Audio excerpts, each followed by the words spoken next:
Franklin Pichard avec nous en plateau pour poursuivre cette discussion de marché, le directeur général de Kipling Finance. Bonjour Franklin. Bonjour Grégoire. Ça devient compliqué à suivre quand même, ce jeu de banque centrale.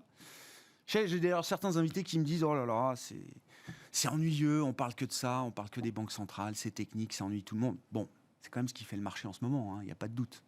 Oui, ce qui fait le marché, c'est ça. C'est les banques centrales conditionnées par l'inflation. L'inflation, c'est un phénomène qu'on n'avait pas vu depuis 40 ans. Et puis, ce qu'on a, c'est qu'on a une absence de signes d'amélioration dans les sujets lourds auxquels on est confronté depuis des mois maintenant. La pandémie, on n'en avait pas vu depuis 100 ans, et puis ça repart. On a géré, et puis là, ça repart.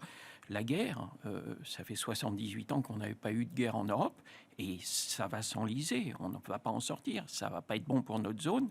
Et puis l'inflation, comme on le disait, comme vous le disiez, comme le disent vos intervenants, 40 ans qu'on n'a pas vu, et le rôle essentiel des banquiers centraux pour lesquels, comme ça a été dit par Nadia un petit peu à mi-voix, c'est quelle confiance avoir dans des institutions qui se sont trompées dès le départ en la voyant très passagère et temporaire, qui maintenant courent après cette patte qu'il faut refaire re-rentrer dans le tube de dentifrice. Ouais. Donc tout ça c'est compliqué. Et l'enjeu aujourd'hui c'est taper fort, casser cette spirale inflationniste sans pour autant aller plonger l'économie mondiale en récession.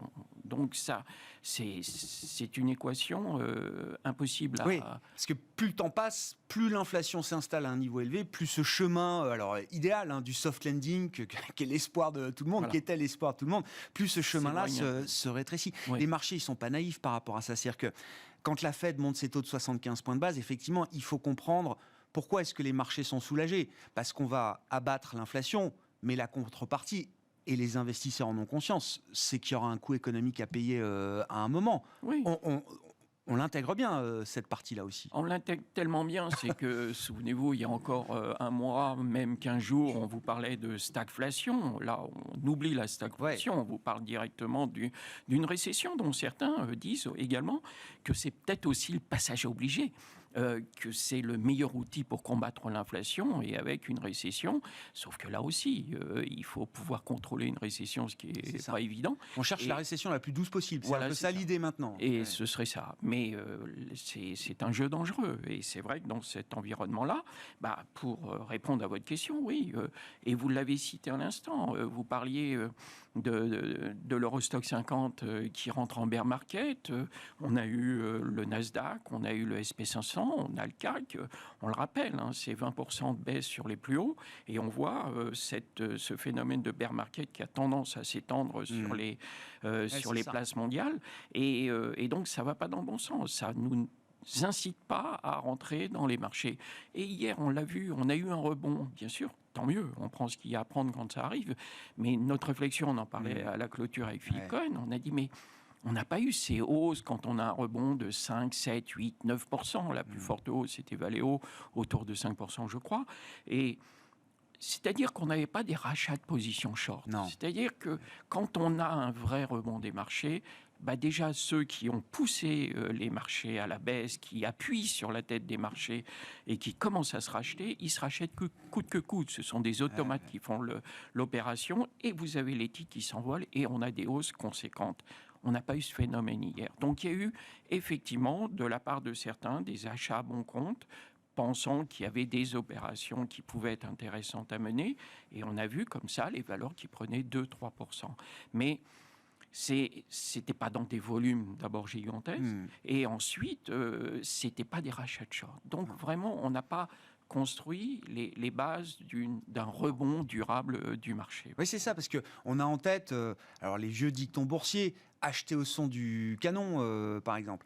Mais quand vous voyez le comportement du marché après déjà 20% de baisse,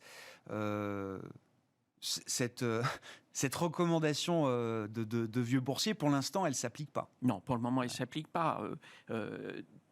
Tout comme on dit, ça y est, ces séances un peu catastrophiques qu'on a eues encore cette semaine, ce sont des signes de capitulation du marché. Mais ça, c'est bien quand on a un sujet sur la table. Là, on a une accumulation ce par quoi je commençais tout à l'heure, une accumulation vraiment de problèmes structuraux très importants, et où à chaque fois qu'on a été confronté à ces obstacles et à plutôt des bonnes nouvelles par rapport à ces obstacles, ça ne s'est pas concrétisé dans le marché. Le marché les a balayés. On a déconfiné en Chine, le marché s'en fichait. On a eu une baisse de la pandémie, le marché s'en fichait. On attendait la première décision de la Fed, le marché n'a pas géré ça en considérant que ça y est, c'était un point de base, ça nous permettait. Aujourd'hui, ils ont monté de 50 points de base. On comprend à travers le discours de Powell que 75. même si... 75. Oui, pas 50. Oui, c'est 25, 50, 75. Voilà. Et là, la Banque d'Angleterre, au début, on nous disait 0,25, et puis on a dit 0,50, et puis maintenant, on vous dit peut-être qu'à 13h, ils annonceront 0,75 pour se caler sur la Fed. Enfin, voilà, il y a un flou artistique sur lequel personne n'est capable d'anticiper quoi que ce soit. On l'a vu avec la Suisse, qui a surpris tout le monde. Ce n'est pas des conditions qui donnent envie à un investisseur de rentrer aujourd'hui dans le marché. Et on l'évoquait ensemble. Mieux vaut rater 5% d'un vrai redémarrage qu'on analysera comme peut-être un point bas derrière nous pour revenir véritablement sur le marché. Mais on est quand même le 16 juin. On a la fin du S1 dans 15 jours. On aura les publications du S1 sous 3 semaines, un mois.